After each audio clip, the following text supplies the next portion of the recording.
Indian premier league আইপিএলের মঞ্চে শেষ পর্যন্ত দেখা না গেলেও থেমে থাকছেন না মুস্তাফিজুর রহমান। কলকাতা নাইট রাইডার্সের হয়ে ইন্ডিয়ান প্রিমিয়ার লিগ আইপিএলে খেলার কথা থাকলেও টুর্নামেন্ট শুরুর আগে ভারতীয় ক্রিকেট বোর্ড বিসিসিআইয়ের নির্দেশে কলকাতা নাইট রাইডার্সের স্কোয়াড থেকে বাদ পড়েন বাংলাদেশি এই বামহাতি পেসার। আইপিএলের দরজা বন্ধ হতেই মুস্তাফিজুর রহমানের সামনে খুলে গেছে নতুন জানালা। পাকিস্তান সুপার লিগ পিএসএলে খেলবেন বামহাতি এই পেসার। মধ্যেই পাকিস্তান সুপার লিগ পিএসএলের নিবন্ধন সেরেছেন তিনি।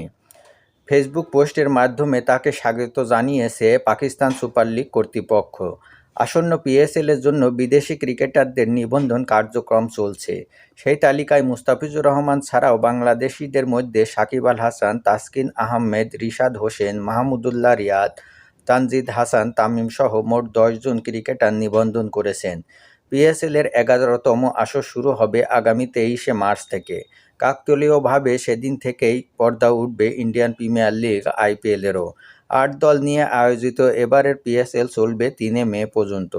উল্লেখ্য, 2018 সালে পিএসএলে লাহোর কালুন্দাসের হয়ে খেলেছিলেন বামহাতি পেসার মুস্তাফিজুর রহমান।